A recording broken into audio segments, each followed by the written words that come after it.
राष्ट्रवादियों और हिंदुओं की भारी मांग पे एक हिंदू राष्ट्रवादी इकोसिस्टम हम बनाने जा रहे हैं 25, 26, 27 अक्टूबर को राष्ट्रवादियों के महाकुंभ दी जयपुर डायलॉग्स एनुअल समिट 2024 में। इसके लिए रजिस्ट्रेशन ओपन है। रजिस्ट्रेशन आप नीचे जाकर लिंक पे कर सकते हैं, QR स्कैन करके आप हमें सहायता कर सकते हैं, कंट्रीब्यूट कर सकते हैं, और स्पॉन्सरशिप्स के भी ऑप्शन ओपन है।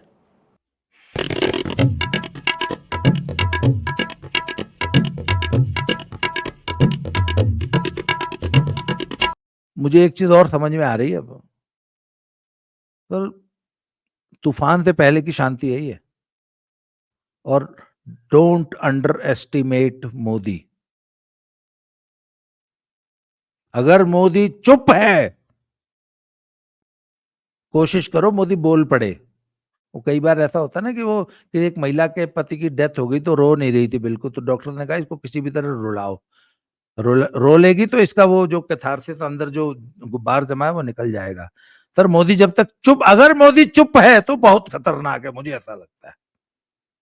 नमस्ते, आप सभी का स्वागत है आज के इस कार्यक्रम में। और आज हम समसामयिक विषयों पर चर्चा करेंगे, कुछ हरियाणा चुनाव के बारे में भी चर्चा करेंगे, और कुछ जो है जो आतंक फैला हुआ है हमारे भाईजान लोगों में, उनकी भी चर्चा करेंगे। हमारे साथ है बाबा रामदास जी। स्वागत कर रहा हूँ बाबा रामदास जी। तो सबसे पहले तो आपसे ये पूछूंगा कि साहब कि ये क्या आतंकवादियों में आतंक कैसे फैला दिया गया है? सर मैं जब से मैंने होश संभाला है और जब से मैंने आतंक का ये सब देखा है, पूरा इकोसिस्टम, दहशत का और सचमुच आतंक का, और इसको तो हम लेकर काउंटर टेररिज्म कहेंगे, इतना आतंकवादियों में इतना दहशत का माहौल मैंने आज तक कभी नहीं देखा। और सर हुआ पता है क्या है, इजराइल ने जो एकदम जो बेसिक फंडामेंटल्स थे ना, उन पे हमला कर दिया है। और अब इसका काउंटर ढूंढने में मुझे लगता है कि इनको 2-4 साल लग जाएंगे। एक तो सबसे बड़ी बात की कि इनका पूरा का पूरा कैडर एक्सपोज कर दिया। मतलब इनकी सबसे बड़ी खासियत थी कि ये अपने आप को समाज में निरीह नागरिक बन के रहते थे ना। ये तो सिर्फ हिजबुल्लाह को पता था कि ये आदमी हिजबुल्लाह है, हमारा टेररिस्ट है। बाकी आम जनता समझती थी कि ये तो बेचारा एक गरीब जो है मास्टर का बेटा है, मैथ्स में बहुत इंटेलिजेंट है, जो इनका है ना एक वो नैरेटिव है। जैसे हमारे यहाँ का PFI नेटवर्क था। हाँ, तो एक झटके में, एक क्लिक से आपने पूरे के पूरे नेटवर्क को पूरे समाज में उजागर कर दिया। अच्छा, उसके बाद सबसे मजेदार जो बात सुनने में ये आई कि जब जैसे ही वो पेजर विस्फोट हुए तो उन्होंने अपने आकाओं को, अपने नजदीकियों को, सबको बकाया जो फोन कॉल्स की, वो सारी फोन कॉल्स भी मॉनिटर्ड हो रही थी। तो विस्फोट के विदिन 10-15 मिनट्स वो सारे एक्सपोज हो गए। अब सर बात यह है कि इतने बड़े पैमाने पे नया काडर को रिक्रूट करना और उसको समाज में छुपा ले जाना, भाई सबसे बड़ी खासियत है ना कि आपका काडर है वो सिर्फ आपको पता है। सर अब नया काडर रिक्रूट करेंगे और उसको पूरे समाज में छुपा के रखना, सर आपको नहीं लगता कम से कम 5 साल पीछे चला गया? पूरी दुनिया का जो टेरर नेटवर्क है, स्पेशली ये हिजबुल्लाह टाइप जो है, ये 5 साल का सेटबैक लगा इनको। और 5 साल में इजराइल और कोई नई तकनीकें ईजाद कर देगा। कुछ लोग तो ये कह रहे हैं कि साहब कि क्योंकि भारत जो है उनको आर्म सप्लाई कर रहा है, और भारत और इजराइल की जो निकटताएं थी उससे इस पूरे गैंग को बड़ा खतरा था। तो आपने देखा वो सुप्रीम कोर्ट तक चले गए कि साहब भारत से कहिए कि वो इजराइल को वेपन सप्लाई करना बंद करे। तो इनको ये खतरा है कि साहब कि ये तकनीक भारत के पास भी है, और इसलिए जो हमारे जो घर वाले जो जो 0.5 फ्रंट है उसमें भी बड़ा आतंक है, ऐसा बताया जा रहा है। सर उतना ही नहीं, मेरे एक दोस्त हैं, मैं नाम नहीं बताऊंगा, उन्होंने आज से 2 दिन पहले ही ये मुझे बताया कि इसमें रॉ का बहुत बड़ा रोल है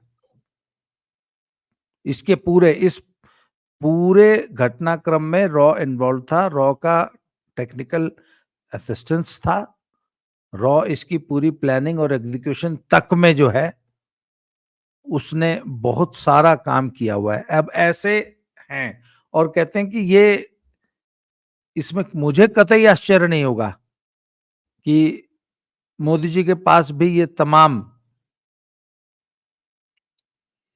जो टेक्नोलॉजी। डेवलपमेंट्स हैं और हमारी हमारी एजेंसीज भी इस प्रकार ही कुछ करके बैठी हों और सारा कुछ। तो सर एक बात बताऊं, मैं तो एक बात मानता हूं कि भारत सरकार का जो क्लोज एसोसिएशन रहा है बेंजामिन नेतन्याहू और इजराइल एडमिनिस्ट्रेशन से, और Israel finds us one of the closest allies and the most trusted friends, तो सर ये बहुत बड़े लेवल पे कोऑपरेशन हुआ होगा और हाँ, इसके लिए बिल्कुल हुआ होगा। देखिए परसों परसों क्या मतलब हमारे टाइम के हिसाब से तो कल ही मान लीजिए कि कल यूएन में जनरल असेंबली में जो वोटिंग हुई थी कि पैलेस्टाइन से सेनाएं हटाए इसराइल, उसमें भारत ने एब्सटेन किया। जी। भारत ने अपने आप को अलग रखा, उससे इसराइल के विरोध में कोई वोट नहीं दिया भारत ने। और सर इसके बाद भाई इनको आपने मिलिटरली तो डिफीट किया, वो गॉडफादर जी फिल्म में वो जो फिल्म प्रोड्यूसर है ना, वो टॉम को बोलता है कि ये फिल्म का रोल बहुत बड़ी चीज नहीं है, मैं जॉनी को दे सकता हूं, पर जॉनी ने मुझे इंडस्ट्री में जो एम्बैरस किया है ना, जो मुझे हंसी का पात्र बनाया है, मुझे सबसे बड़ी खुंदक वो है। सर आज जो ये इनका जो भी पूरा नेटवर्क है ना, ये पूरा इकोसिस्टम, इजराइल ने उसको हंसी का पात्र बना दिया। और सर ये मोराल तोड़ने वाला हमला था। ये इसने मिलिटरली क्या नुकसान पहुंचाया, इसका आकलन तो अभी कुछ दिन बाद होगा, कुछ समय लगेगा उसमें। पर सर जो मोराल में जो कमी आई है ना, और किसी भी सेना के लिए डिफीट बहुत बड़ी चीज नहीं होती, किसी भी सेना के लिए कोलेटरल डैमेज बहुत बड़ी चीज नहीं होती। तो सर जब अगर मोराल टूट गया ना, सर मॉरली डिफीट किया है। और ये जो एक बात बताऊं सर, ये जो बकरियों में विस्फोट वाली जो क्लिपिंग चल रही है, वो जो क्लिप चल रही है एक, वो सर लोग वो जो है, हमारे जो भाईजान लोग हैं, वो उससे भी डर गए कि हाँ ये सच हो सकता है। सर और परसों बेचारे तक पाकिस्तानी जो है, उन्होंने सबने जो है वो बकरियों को छोड़ दिया, बकरियां मुक्त हो गई हैं, मैंने सुना नहीं, परसों चल रहा था अंडे फोड़ दिए, all eyes on the balls है, पूरी दुनिया में ये all eyes on the balls चला। सर इट इज एम्बैरेसिंग, मतलब आप दुनिया में हंसी का पात्र बन गए। और इजराइल ने मतलब ऐसे मारा है कि मतलब आप हाथ लगा के देख भी नहीं सकते। अच्छा, इस पे अब इसका जो है एक दूसरा एंगल देखते हैं। क्या हमारे भाईजान लोगों में भी डिमोरलाइजेशन आया है? बिल्कुल सर, उनमें कम आया है, इनमें ज्यादा आया है। ये क्यों? ये ज्यादा डिमोरलाइज्ड है सर। एक मिनट, सबसे पहली बात, ये बहुत परेशान थे बुलडोजर से, ये बहुत परेशान थे कि भैया हमको जो पॉलिटिकल रिप्रेजेंटेशन है हमारा कम होता जा रहा है, हमारी गवर्नमेंट में से कम होती जा रही है, हमारी चुनाव जिताने की क्षमता खत्म होती जा रही है। तो इस चुनाव में इनको थोड़ा सा रिलीफ मिला था, थोड़ा सा सांस आई थी। पर योगी बाबा ने और मोदी गवर्नमेंट ने जिस तरीके से अपना एग्रेसिव जो पोस्चरिंग थी, उसमें किसी प्रकार की कोई कमी नहीं आने दी।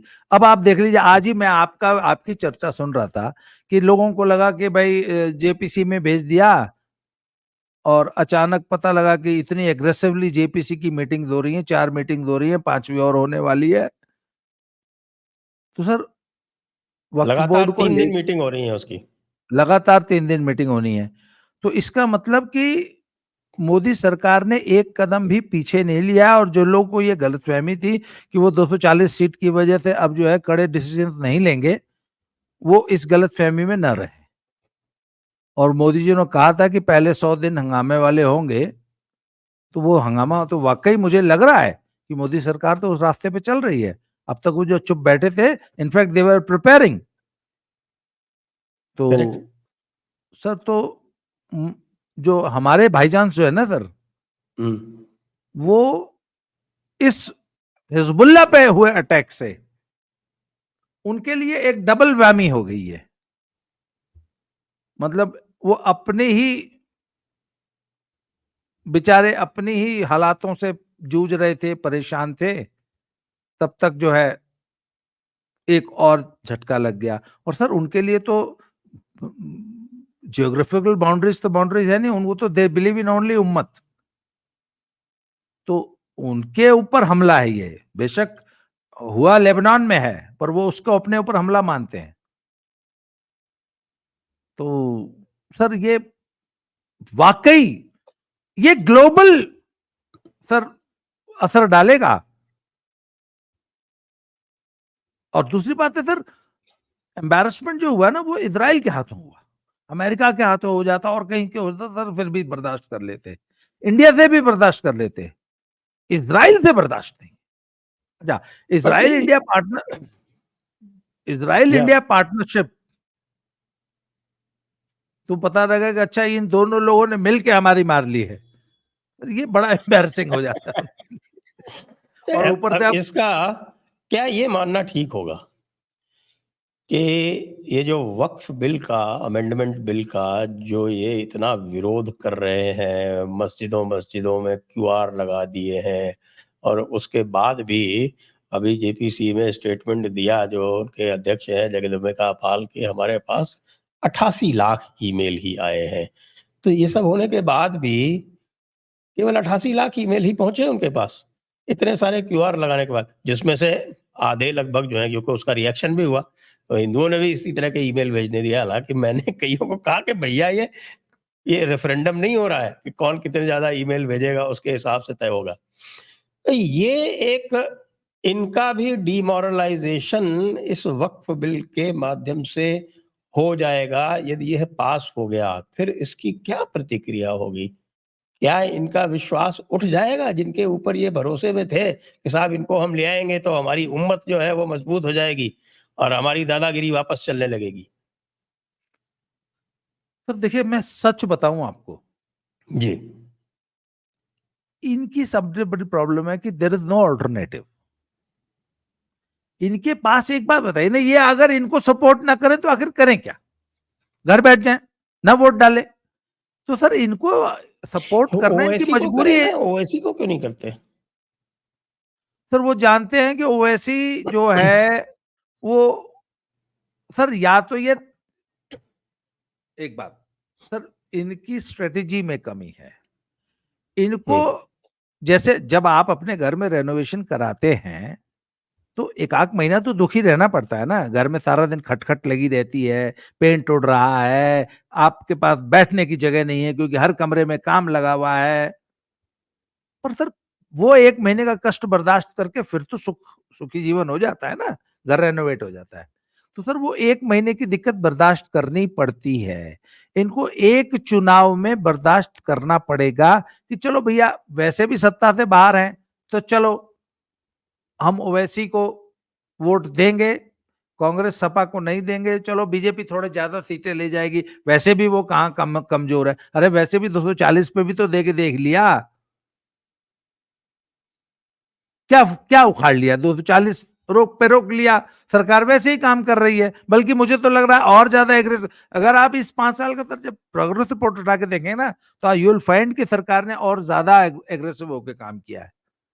तो मुसलमानों को अपनी स्ट्रेटेजी बदल लेनी चाहिए, अपनी सचमुच की एक पार्टी बना लेनी चाहिए। अच्छा एक चीज है ना, आज वो कहते हैं कि हमारा बिल्कुल ही जीरो रिप्रेजेंटेशन था 2014 में, 19 में मान लीजिए भाई संसद में एक भी नहीं पहुंचा था यूपी से, सिर्फ पूरे देश से सिर्फ 24 पहुंचे थे। नहीं 19 में तो पहुंचे थे ना।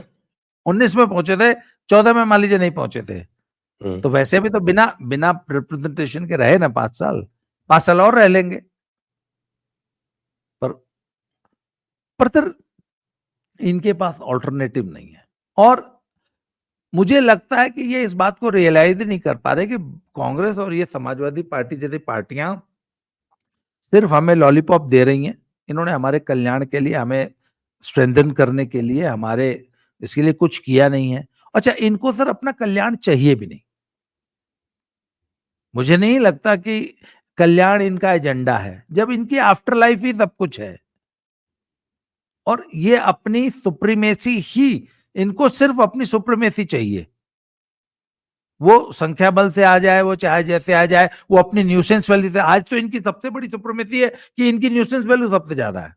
ये सबसे ज्यादा न्यूसेंस दुनिया में क्रिएट कर सकते हैं, यही इनकी सबसे बड़ी वैल्यू है कि we have such a big nuisance value in the world. तो जो कौम अपनी सिर्फ न्यूसेंस वैल्यू बढ़ाने के लिए ही काम करती है, तो उसकी कोई इन पार्टियों से एक्सपेक्टेशन भी नहीं है। वो एक्सपेक्ट ही नहीं करती कि हमारी इस प्रेजेंट लाइफ के लिए कुछ वो करे। उनको सिर्फ अपनी न्यूसेंस वैल्यू बढ़ानी, वो बढ़ा रहे हैं। हाँ, तो ये योगी कहना, जैसे जो हाँ प्लीज प्लीज, हाँ योगी जी जैसे लोग आ जाते हैं, योगी जी जैसे लोग आ जाते हैं, तो वो सबसे बड़ा चोट ही न्यूसेंस वैल्यू पे करते हैं कि बेटा हम तुमको न्यूसेंस नहीं करने देंगे समाज में। इसीलिए ये बुरे लगते हैं। Anybody who stops them from nuisance is their enemy. आखिर अखिलेश को ये क्यों पसंद करते हैं, कांग्रेस को क्यों पसंद करते हैं? कि अखिलेश और कांग्रेस के राज में, लालू के राज में, ये ममता बनर्जी के राज में ये न्यूसेंस खोल के कर सकते हैं। उत्पात, अराजकता, जंगल राज, है ना, पूरा क्राइम। तो इनको वही एटमॉस्फेयर चाहिए। भाजपा में वो मिलता नहीं है, मिलेगा भी नहीं। इसमें एक इस तरह से यदि देखें कि अचानक आप देख रहे हैं कि हिंदू जो है वो सड़क पर उतरकर विरोध करने लगा है। इसका क्या कारण है? जैसे हिमाचल प्रदेश में आप देख रहे हैं लगातार, हिमाचल प्रदेश में, खैर उत्तर प्रदेश का तो मैं इतना नहीं कहता, वहाँ तो योगी जी ही पर्याप्त है। लेकिन जैसे हिमाचल प्रदेश में हुआ, या मध्य प्रदेश में हुआ, या अभी राजस्थान में हुआ, ये पहले नहीं हो रहा था इतना। सरकार के ऊपर लोग जो थे वो ज़्यादा डिपेंडेंट थे, लेकिन अब लोग जो हैं वो उतर रहे हैं और उतर के विरोध कर रहे हैं। जैसे हिमाचल तो कांग्रेस की सरकार है, लेकिन वहाँ पे भी उन्होंने उनको झुका लिया। मैं आज की आपको लेटेस्ट रिपोर्ट बता रहा हूं, आज सुबह 10 बजे की। जी। हमीरपुर डिस्ट्रिक्ट है, फुट हिल्स है, मतलब पूरा हिल्स नहीं है। हमीरपुर जो है ऊना के बगल में, हाँ, हाँ, जानता हूँ। बिलासपुर के उधर हमीरपुर है। हुँ, आज सुबह हमीरपुर से करीब 100 फैमिलीज ने अपना सामान पैक किया है और वहां से चले गए। और 10-20 मेन बाजार की 10 से 20 दुकानें जो हैं वो खाली कर दी गई, अपने आप खाली कर ली। लोगों ने पूछा, मकान मालिक ने से पूछा कि भैया ये कहाँ चले गए, तब बोला जी ये वापस चले गए अपने आप। इन्होंने बोला जी हम खाली करने जा रहे हैं। And I think 100 people have left today, this morning.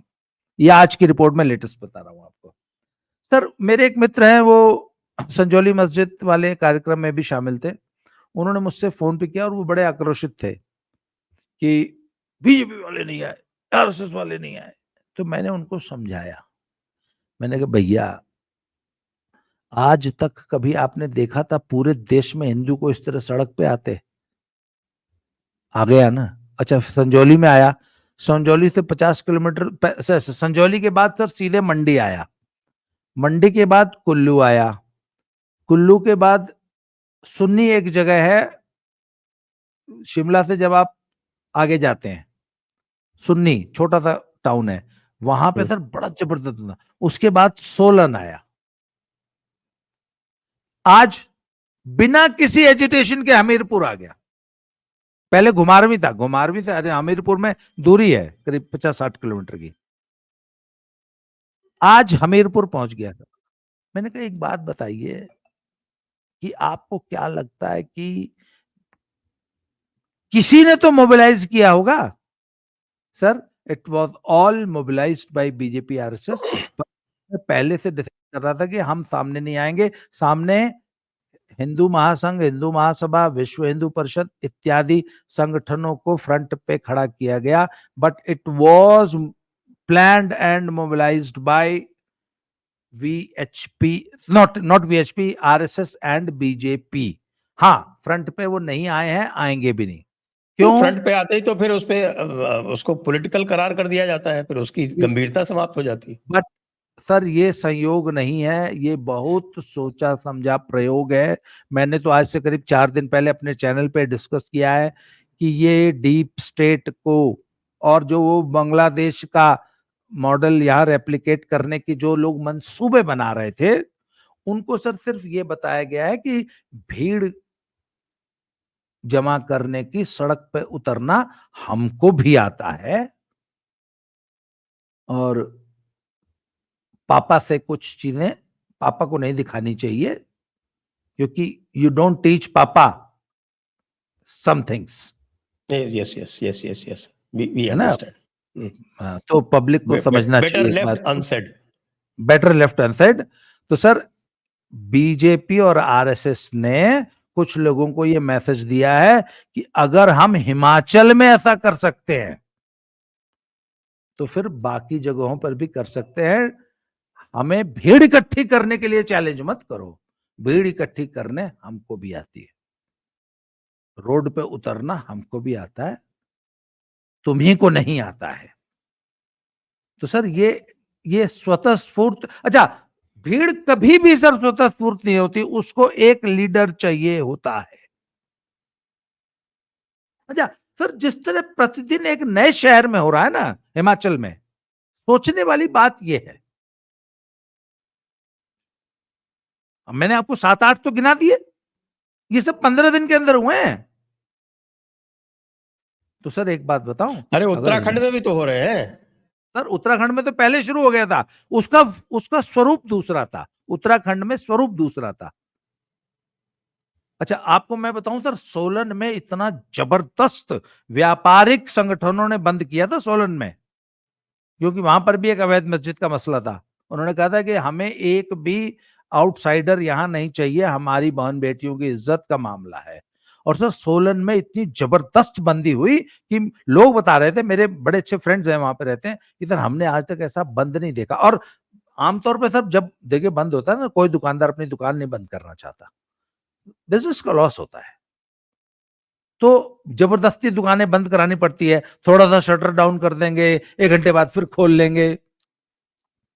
Sir ऐसा बंद था कि लोग देखते रह गए थे सोलन में जो हुआ। तो सर ये, दिस इज नॉट संयोग, सर ये बहुत बड़ा प्रयोग है। और मुझे एक चीज और समझ में आ रही है अब, सर तूफान से पहले की शांति यही है। और डोंट अंडर एस्टिमेट मोदी। अगर मोदी चुप है, कोशिश करो मोदी बोल पड़े। वो कई बार ऐसा होता है ना कि वो कि एक महिला के पति की डेथ हो गई तो रो नहीं रही थी बिल्कुल, तो डॉक्टर ने कहा इसको किसी भी तरह रुलाओ, रो लेगी तो इसका वो जो कैथारसिस अंदर जो गुब्बार जमा है वो निकल जाएगा। सर मोदी जब तक चुप, अगर मोदी चुप है तो बहुत खतरनाक है, मुझे ऐसा लगता है। मोदी चुप, चुप मोदी हाँ, ज्यादा चुप खतरनाक मोदी बहुत डेंजरस है। है। ऐसा आपको नहीं लगता कि अभी पिछले 3-4 दिनों में जो मोदी ने कई सारे बड़े निर्णय लिए हैं, जिसमें वक्फ अमेंडमेंट बिल का तो अमित शाह के माध्यम से उन्होंने क्लियर करा दिया कि ये होके रहेगा, और उसके बाद फिर राहुल गांधी ने जो कुछ कार्य किए उस पे भी मोदी ने बोला, जो अभी तक नहीं बोल रहे थे, हाँ, उसको भी उन्होंने लिया और राहुल गांधी की ऐसी तैसी कर दी एक ही 2 स्टेटमेंट में। उसके बाद फिर आपने वन नेशन वन इलेक्शन भी आपने जो है वो कैबिनेट से पास करा दिया। तो ये सब क्या संकेत दे रहे हैं, ये जो सारे मूव्स हैं? सर ये सारे ये संकेत दे रहे हैं कि मोदी। अच्छा, एक और भी बात है भाई, अभी तक थोड़ी दिनों पहले तक खाली योगी बाबा बोल रहे थे, अचानक सारे के सारे सीएम जो है बोलने लगे, तो इसका मतलब ये भी उनको भी संकेत गया कि भाई योगी को फॉलो करो। नॉट ओनली दैट सर, वो बीजेपी में तो गैग ऑर्डर चलता है ना, सबके मुंह में रुमाल ठूस देती थी सेंट्रल लीडरशिप, है कोई नहीं बोलेगा, सिर्फ जो 4 लोग अथराइज ने सिर्फ वो बोलेंगे। तो सर मुझे लगता है कि वो जो मोदी ने पहले 100 दिन के हंगामों वाली बात की थी ना, it is real, that threat is real. और अब तक जो पहले 30-40 दिन जो थोड़ा शांति से बीते हैं, आई थिंक वो थोड़ा सा रीऑर्गेनाइज कर रहे थे सेनाओं को, क्योंकि नई परिस्थितियों में जब 240 सीट रह गई हैं तो थोड़ी सी मॉडलिटीज तो चेंज होंगी ना, थोड़ा सा स्ट्रेटेजी में भी परिवर्तन किया होगा, थोड़ी अपनी जो फॉर्मेशंस थी उनमें भी चेंज किया होगा, भाई कौन सी सेना किधर से अटैक करेगी क्या है, तो उसमें शायद मुझे लगता है कि 30-35 दिन लगे हैं। पर अब जो अचानक वक्फ बोर्ड का one nation one election, sir मैं वक्फ बोर्ड से भी ज्यादा बड़ा decision one nation one election को मानता हूं। क्यों? वो ज्यादा बड़ा डिसीजन है और वो उसके ज्यादा पॉलिटिकल इंप्लीकेशंस हैं, वो बहुत ज्यादा, इवन इट कैन बूमरैंग। मुझे एक बात बताइए ना, इतने बड़े पैमाने पर इतना बड़ी इलेक्टोरल एक्सरसाइज में सिर्फ चुनाव नहीं कराना सर, मोदी को ज्यादातर चुनाव जीतने भी हैं, ज्यादातर राज्यों को जीतना भी है, लोकल बॉडीज तक हैं। तो सर अगर सरकार को कॉन्फिडेंस नहीं होता ना जीतने का, तो शायद वन नेशन वन इलेक्शन से पीछे हट जाती। अगर मोदी अभी भी उस स्टेप पे चल रहे हैं, इसका मतलब इस 2024 4 जून वाले झटके से मोदी उबर चुके हैं और उन्होंने उसका एनालिसिस ठीक से कर लिया है, एंड ही इज कॉन्फिडेंट कि वन नेशन वन इलेक्शन करा के जीत भी लेंगे, अदरवाइज पीछे हट जाते। अगर जीतने की सर संभावना नहीं रहती ना, अगर इनको लगता है कि हम वन नेशन वन इलेक्शन करा के हार भी सकते हैं, तो शायद इसको पोस्टपोन करते। अगर अब if he is going with the plan, that means he is confident, ये एक अच्छी बात है जी। और दूसरा भी देखने में आ रहा है कि जो अंतर्राष्ट्रीय पटल पे भी जो कुछ भी कर रहे हैं, तो उसमें भी काफी कॉन्फिडेंट है। हाँ, जैसे कि ईरान ने अभी एक स्टेटमेंट दिया। कई बार ये ईरान वीरान वाले जो स्टेटमेंट वगैरह देते थे, तो उसमें भारत जो है या तो चुप साध जाता था या उसको इधर उधर कर देता था। बिल्कुल खड़ा वार वापस किया है कि पहले अपने गिरेबान में झांको, उसके बाद बात करना। और ईरान के सुप्रीम लीडर, ईरान तो वैसे हमारे साथ उसके रिश्ते ठीक हैं, फिर भी ये कह दिया कि भाई अपने काम से काम रखो, हमारे काम में जो है दखल अंदाजी करने की जरूरत नहीं है। सर मैं इतनी सी बात नहीं मानता हूं, मैं इसको एक नया डायमेंशन से मैं सोचता हूं कि जो हिमाचल में सर ये जो हिंदू रिसर्जेंस दिखाई है ना सर, ये मोदी ने, बीजेपी ने, आरएसएस ने पूरे भारत और पूरी दुनिया को एक मैसेज दिया है कि don't take us for granted and don't underestimate us, don't underestimate the power of the Hindu population. हम भी इक्वली एग्रेसिव हो सकते हैं, अगर हम अब तक शांत बैठे थे तो वो बाई चॉइस थे, हमारी कोई मजबूरी नहीं थी। और सर एक बात बताऊं, राहुल गांधी पिछले 30-40-50 दिनों से जो एग्रेसिव होके बिहेव कर रहे थे हिमाचल, अच्छा एक बात बताए ना, ये सब हिमाचल में ही क्यों हुआ? ये यूपी में भी तो हो सकता था, राजस्थान में हो सकता था, ये एमपी में हो सकता था, वाई हिमाचल, अच्छा क्या सिर्फ हिमाचल में ही अवैध मस्जिदें हैं सर? आपको मालूम है संजौली में जहां ये हुआ है कांड, वहां कितने मुसलमान रहते हैं? 500। 500 मुसलमान मिलकर क्या न्यूसेंस कर लेते होंगे सर, जो रामपुर वाले करते हैं या जो मुरादाबाद वाले करते होंगे, हैं? तो why did they choose Himachal? Congress सरकार है वहां। हाँ, तो सर ये राहुल गांधी को और राहुल गांधी के पूरे कबाल को मोदी ने अपने तरफ से एक मैसेज दिया है कि अगर हम हिमाचल में इतना कर सकते हैं, तो जब हम तुम्हारी स्टेट्स में करेंगे ना, अन्य में, जब हम बंगाल में करेंगे या जब हम केरल में करेंगे, जब हम तमिलनाडु में करेंगे, तो फिर तुमसे संभलेगा नहीं। सर ये बहुत तगड़ा मैसेज दिया गया है, और ये मैसेज इनके थ्रू जॉर्ज सोरोस तक गया होगा कि आप जो बांग्लादेशीकरण देश का करना चाहते हैं, इतना आसान नहीं है। भीड़ जुटाना, सड़क पर उत्पात करना, और तुम्हारी भाषा में तुमको जवाब देना हमको भी आता है। सर इसको इस तरह देखिए। कहने और का एक चीज और मतलब आपका बताओ, ये है, कहने एक का चीज और मतलब ये बताओ, है। जी जी। इसका असर सबसे ज्यादा जो तगड़ा मैसेज गया है वो पंजाब में गया है। जी हां, मैं आपको अंदर की रिपोर्ट दे रहा हूं। इसकी सबसे तगड़ी मैसेजिंग जो हुई है वो पंजाबियों को हुई है, खालिस्तानियों को। जी। तो आपका कहने का अर्थ ये है कि जो हमारे भाईजान लोग थे, जिनको बहुत ज्वार आ रहा था बांग्लादेश के बाद में, उनका ज्वार ठंडा पड़ गया है।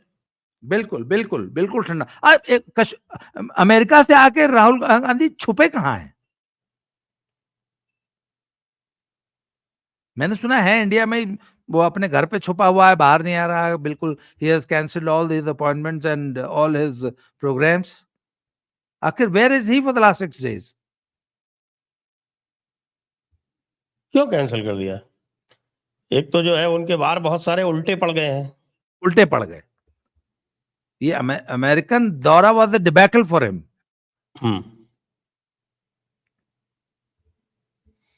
और आप ही के वीडियो में मैंने सुना था कि अमेरिका ने बोल दिया होगा, अरे भैया ठंड रखो, पहले हमारा चुनाव हो जाने दो, उसके बाद कुछ करना। कहीं तुम और क्या हमें तुम्हारे चक्कर में हम न डूब जाए। 20 जनवरी को बात करेंगे अब तुमसे। हाँ, फिर तुम्हारे चक्कर में हम न डूब जाए। अगली बात जो होगी वो 20 जनवरी को ही होगी, उसके पहले नहीं होगी। बिल्कुल। तो वहां भी तो पूरा का पूरा, जिसको डीप स्टेट कहते हैं, उसमें 2 फाड़ है ना। तो वो 2 फाड़, एक जो है वो पूरी तरह से भारत के साथ जाना चाहता है, जो उनका बड़ा जो, जिसको प्रॉफिट से ज़्यादा मतलब है उसका, अरे हमें प्रॉफिट चाहिए, प्रॉफिट जी। इंडिया से मिलेगा, इंडिया के साथ रिलेशन से मिलेगा, इंडिया में सब करके क्या मिलेगा। दूसरी तरफ वो सोरोस वाला है, स्टेट डिपार्टमेंट है, वो करता है उल्टी-पुल्टी। तो आइए बात करते हैं थोड़ी-सी हरियाणा इलेक्शन की। क्या चल रहा है अब? अब तो सर टिकट-विकट बँट हरियाणा गए में सब, भी। चुनाव तो अब बनने लगा है। जी। हरियाणा में पिछले एक हफ्ते में कांग्रेस थोड़ी सी बैकफुट पे आई है। मुझे लगता है, मुझे ऐसा आभास हुआ है कि ये अमेरिका दौरे का असर कुछ कांग्रेसियों के मनोबल पे वहां भी पड़ा है। हालांकि जो टिकट वितरण और टिकट जो नामांकन वापसी के बाद जो पिक्चर आई है, उसमें मोटे तौर पे ये देखा गया है कि लगभग 80 सीटें जो है वो हुड्डा साहब ने बांटी हैं, और 10 सीटों में बाकी सभी गुटों को निपटा दिया गया, जिसमें शैलजा मुखिया, शैलजा, वीरेंद्र सिंह सुरजेवाला और राहुल गांधी, प्रियंका गांधी मिला के 10 सीट, 80 सीट। भूपेंद्र हुड्डा जो है वो बॉस। हाँ बिल्कुल, क्योंकि भूपेंद्र हुड्डा ने कह दिया था कि माई वे और हाईवे, बस सिंपल। ये तो डर राहुल गए। गांधी की, हाँ, राहुल गांधी की मजबूरी थी कि भैया वो ठीक है, हुड्डा जो कर रहा कर लेने दो, चुनाव बाद देखेंगे। चुनाव बाद देखने में क्या है सर कि अभी तक जो वोट का विभाजन है वो इस प्रकार है कि जाट वोट 90% पूरी तरह हुड्डा के साथ है और OBC and non Jat consolidation बहुत मजबूती के साथ बीजेपी के साथ अब भी खड़ा है। दलितों में जो चर्मकार है वो पूरी तरह शैलजा के साथ था, पर शैलजा को चूंकि साइडलाइन कर दिया है तो वो अब अभी हालांकि चुनाव में 12-14 दिन बाकी हैं, तो लेट अस सी वो ऊंट किस करवट बैठता है। वाल्मीकि जहां जहां तो वाल्मीकि सीटों जहां पे रिजर्व सीटों पे वाल्मीकि कैंडिडेट खड़े हैं तो वाल्मीकि उस केस में तो कैंडिडेट के साथ है, नहीं तो ज्यादातर बीजेपी के साथ है। बहुत सारी सीटों पे जाट कैंडिडेट एक से ज्यादा हैं और जाट मतों का विभाजन बहुत व्यापक हो रहा है। बहुत सारी सीटें ऐसी थी जहां एक ही सीट पे 4-4 जाट खड़े हैं। 2 तो मिनिमम है ही हर सीट पे, 2 मिनिमम। और चुनाव पूरी तरह ट्रायंगुलर हो चुका है, कहीं कहीं चौथा पांचवा एंगल भी है। जैसे 30 से ज्यादा सीटों पे मैं हमेशा कहता हूं कि निर्दलीय 30 सीटों पर असर डालते हैं औसतन। 7 से 10 निर्दलीय हमेशा जीतते हैं। तो जो हरियाणा में जीतता है वो 35,000 प्लस वोट लेता है तभी जीतता है, 35, 40, 45,000। तो 7-8 जीत जाते हैं, 7-8 सेकंड आते हैं। तो जो सेकंड आता है वो भी 25-30,000 वोट लेता है तभी सेकंड आता है। और 7-8-10 थर्ड आते हैं, तो जो थर्ड आते हैं वो भी 15,000 प्लस वोट लेते हैं। तो सर 30 तो निर्दलीय है मैदान में, जो कि 30 में से 7 जीतेंगे, बाकी 23 जो है ना वो हरवा देंगे कुछ लोगों को। तो सर 4 कोणीय मुकाबला तो पक्का हो गया। फिर 7-8 सीटें ऐसी हैं जहां पे जजपा भी ठीक परफॉर्म करेगी, ठीक इन द सेंस जीतेगी नहीं, पर 10-15,000 20,000 वोट ले जाएगी। 7-8-10 सीटें ऐसी हैं। 5-7 सीटें ऐसी हैं जो कि बसपा का जहां ठीक ठाक प्रभाव है, वो इनेलो के साथ मिलकर चुनाव लड़ रहे हैं, तो 5-6 सीटें इनेलो और 5-6 सीटें बसपा प्रभाव की, तो 10-12 सीटें ये हो गई। तो सर ये पूरी जो रेसिपी है ना, ये बहुत, मुझे तो हंग असेंबली की तरफ इशारा करती दिखाई दे रही है कि अगर सचमुच ट्रायंगुलर कॉन्टेस्ट हुआ, जाट मतों का विभाजन इसी तरह हुआ जैसा दिख रहा है अभी, और नॉन जाट का पोलराइजेशन उसी तरह हुआ जैसा अभी बीजेपी के साथ होता हो। अच्छा, अब इधर दिन प्रतिदिन बीजेपी इंप्रूव कर रही है और कांग्रेस नीचे आ रही है, पर सर फाइनल तो आखिरी 2 दिन में ही पता लगेगा। फिलहाल यह स्थिति है कि नेक टू नेक फाइट है। शुरू में तो लोग कह रहे थे कि बीजेपी 25 के नीचे नीचे निपटेगी। सर 25 से 35 आने में सिर्फ 5 सीट का हेरफेर चाहिए।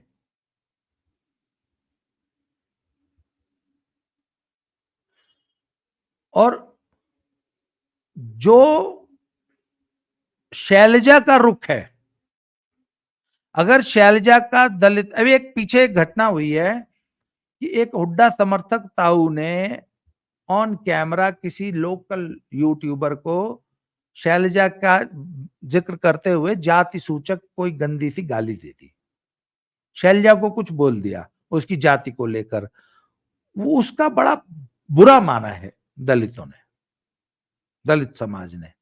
अच्छा, दलित ये भी महसूस करते हैं कि भाई ये जो जाट बिरादरी है हमारे साथ गांव में कैसा सलूक करती है, हमें आज भी अछूत बना के रखा हुआ है, हमारे साथ बी और सी और डी ग्रेड सिटीजन की तरह व्यवहार करती है। तो वो दर्द तो उनका है ही है। तो सर बात यह कि अगर दलितों ने हुड्डा को वोट नहीं दिया तो हुड्डा की गाड़ी फंस जाएगी। एवरीथिंग डिपेंड्स ऑन द दलित तो नहीं जीत सकते, खाली जाटों के भरोसे तो नहीं जीत सकते। बिल्कुल। मुसलमान तो केवल 3 कंस्टिट्यूएंसी में है 90 में से। जी। पुनाना, फिरोजपुर, झिरका और नूह, इसके अलावा तो हाँ कई मुसलमान थोड़ा है बहुत नहीं, हाथिन में मान लीजिए, बाकी तो और कहीं है बस नहीं। वही उतना ही। तो ये उससे तो कोई बहुत अंतर पड़ता नहीं, वो 3-4 सीटें हमेशा इनको मिलती रही हैं। अच्छा, हाँ। एक डिस्टर्बिंग फैक्टर है जो मैं आपको बता दूं। कल मेरी एक मित्र से बात हो रही थी, उन्होंने कहा कि बीजेपी गांव में अच्छा कर रही है, बीजेपी की इस वक्त कॉन्फिडेंस जो हिला हुआ है शहरों में हिला हुआ है। पर मुझे शहरों में ऐसा है। लगता है कि हाँ, शहरों में। क्यों? अब ये बड़ा, ये समझ में आने वाली बात नहीं है, पर जब चुनाव प्रचार होगा ना, और जब कुछ बड़ी रैलियां होंगी, स्पेशली योगी जी, मोदी जी, अमित शाह और जो बड़े लीडर्स आएंगे, और शहरों में वो माहौल तो सब 3 दिन में बदल जाता है। हमने देखा है, हमेशा देखा है, शहरों में तो अचानक माहौल बदलता है। तो वो हो जाएगा सारा, उसमें ऐसी कोई बात नहीं है। और कुछ ऐसे वीडियोस चल रहे हैं इन लोग के, जिसमें ये इनके कांग्रेस नेता सरेआम बोल रहे हैं हाँ भाई हाँ। जैसे एक वहाँ एनआईटी, कल मुझे गौरी जी बता रहे थे, कमलकांत गौरी हैं, तब बड़े सीनियर जर्नलिस्ट, कल मेरे साथ उनकी बात हुई, तो बता रहे थे कि फरीदाबाद में एक एमएलए साहब है, उन्होंने कहा है कि भैया हुड्डा साहब को 2 लाख नौकरी देनी है, तो उस 2 लाख में हर एमएलए के हिस्से जो है 10,000 नौकरी आएगी, तो जो कोई भी मुझे 50 वोट दिलाएगा मैं उसको 1 नौकरी दूंगा। ये एमएलए साहब ने सरेआम अपनी चुनावी भाषण में कहा है। एक और उधर कैथल जिले के एक एमएलए साहब हैं, उनका एक वीडियो वायरल हो रहा है, वो तो मैंने अपने सुना है। वो कहते हैं भाई पहले अपना पेट भरेंगे, अपना घर भरेंगे, फिर अपने रिश्तेदारों का घर भरेंगे, अपने समर्थकों का घर भरेंगे, फिर पब्लिक की भी देखेंगे। तो सर इस प्रकार की बातों से ना, वो जो खर्ची पर्ची वाला जो सिस्टम है ना, कि अब हमारे बच्चों को तो नौकरी मिलेगी नहीं, अब तो हुड्डा वालों को ही मिलेगी, सर ये चीजें समाज में असर डालती हैं। तो अभी चुनाव थोड़ा सा और गरमाने दीजिए, तब पिक्चर क्लियर होगी। पर अभी तक मैं ये कतई मानने को तैयार नहीं हूं कि बीजेपी हमेशा लड़ाई से बाहर है। नो, वोट परसेंटेज के मामले में और हार जीत का मार्जिन बहुत कम रहने जा रहा है। It will be a neck to neck fight. Seat बहुत क्लोज मार्जिन से हो सकता है, कुछ सीटें कोई भी पार्टी हार जाए, जीत जाए, पर आप क्लियर विक्ट्री किसी को नहीं दे सकते फिलहाल हरियाणा में। राम रहीम का क्या प्रभाव है? तो पिछले 3 चुनाव से मैं देख रहा हूं कि उनका प्रभाव घटा है, पुराने वाली बात नहीं रही है। और क्योंकि लोकसभा में भी उनका कोई बहुत ज्यादा असर नहीं दिखाई दिया, पंजाब के चुनाव में भी उनका कोई बहुत ज्यादा असर नहीं दिखाई दिया, तो कह नहीं सकते। हालांकि उसकी मजबूरी है, हम्म। उसको भाजपा के साथ रहना है, उसकी करेक्ट। भी, और वो जो रामपाल है उसकी भी, वो भी जेल में है ना, रामपाल भी एक। हाँ। तो सर जिसको जेल में रहना है वो, उसको मजबूरी है, हो जाती है उनकी, रूलिंग पार्टी का समर्थन करना है, तो वो उसके समर्थक करेंगे तो बीजेपी का ही समर्थन।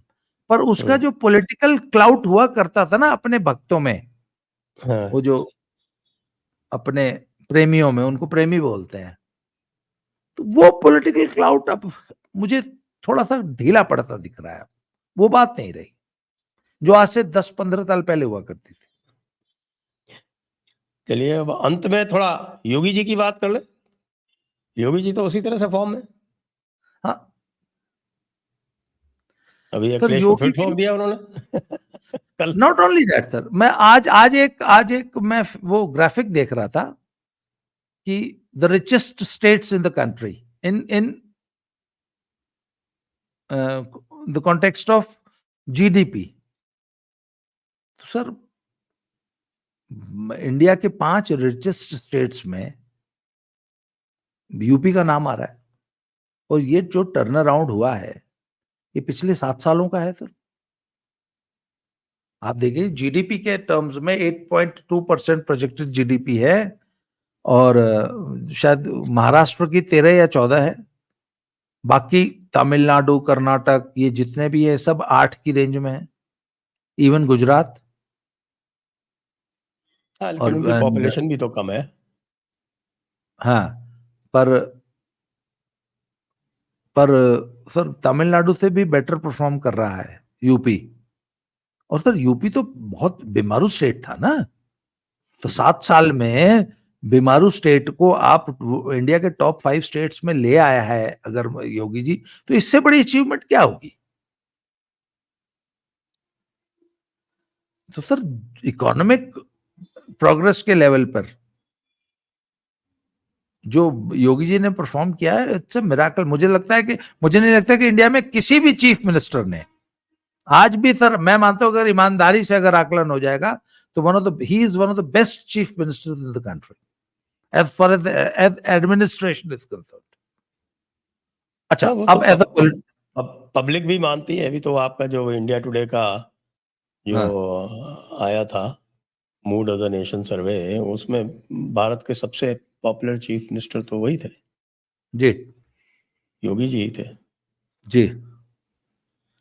अच्छा, अब आ जाते हैं पॉलिटिकली सर उनका कोई भी जैसे अभी जो ये सुप्रीम कोर्ट की टिप्पणी का बुलडोजर्स पे मोदी जी, योगी जी पे कोई असर नहीं। और अखिलेश को वो पहले भी कुछ नहीं समझते थे, और अखिलेश को तो वो हमेशा मुंह तोड़ जवाब देते आए, आगे भी देते रहेंगे। तो योगी जी तो सर वो तो खुल के खेलते हैं, वो हाथ खोल के शॉट्स मारते हैं वो। योगी जी का तो कोई मुकाबला है ही नहीं। तो चलिए आज की चर्चा को अब यहीं पर विराम देंगे।